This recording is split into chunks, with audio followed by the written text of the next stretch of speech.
Good day, everyone. Today, we're gonna talk about theoretical and experimental probability. So come with us and let us learn. The application of mathematics in everyday life range from measuring the amount of rice that needs to be cooked for dinner, computing budgets to make ends meet, to figuring out how much to spend on groceries. A field of mathematics we're using every day in making every decisions, and often we do not notice we're using is called probability. When one ponders what answer to pick in a multiple choice quiz or deciding what to wear for the day to go to campus, probability happens deliberately we use it or not. Understanding the basic concepts of probability starts with the basics, differentiating what can happen to what is desirable to occur, or in other words, chance. A simple example of this phenomenon is flipping a pair coin. Either heads or tails will be the result of flipping the coin with a 50% chance for either outcome. So what are we waiting for? Let's start the experiment. The objective of this hands-on experiment is for us to learn the difference between theoretical probability and experimental probability of events. But first, let us first define the meaning of theoretical probability. So basically, the theoretical probability can be defined as the number of variable outcome divided by the total number of possible outcome. It is used to predict the probability of an event occurring by assuming that all events are equally likely to happen. In our experiment, the theoretical probability of the coin landing on either heads or tails is 50%, since those are the only two possible outcomes. This implies that in an experiment of flipping a coin and recording the outcomes for 100 trials, the number of heads and tails should be 50 for both or close to 50. This is demonstrated later with the computation of the experimental probability. The statisticians decided that a specimen 20 peso coin, yellow pad as the tally sheet, and a ball pen will suffice for the experiment. Setting up a table as the landing area for the coin flip was necessary for the experiment.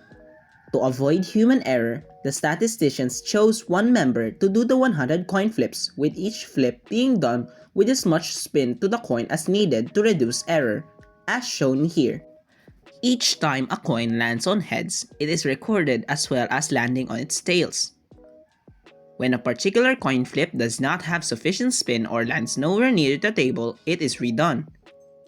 This process of flipping the coin and recording the outcome is done for all of the 100 trials.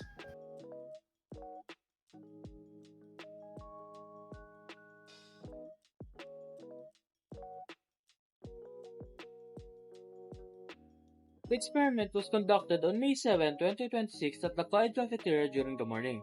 The statisticians followed the procedures for the experiment, and the recorded data is as follows.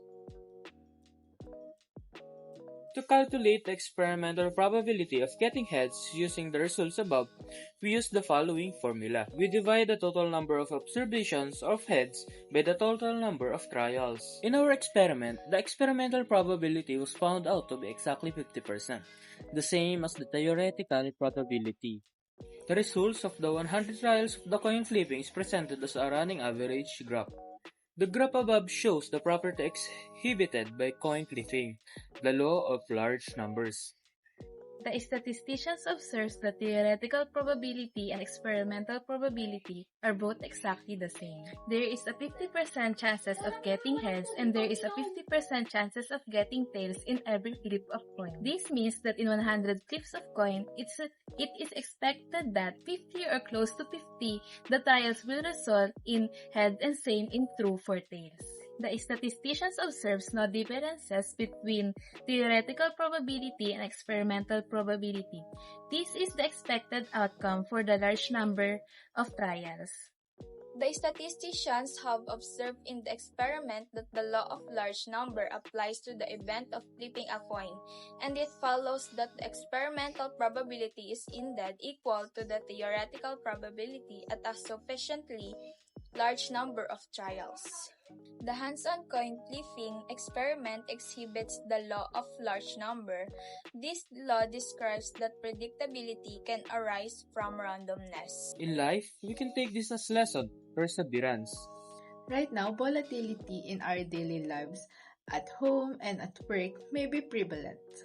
But with the consistent effort and discipline, we can too achieve balance and equilibrium in our life, despite the randomness of this world.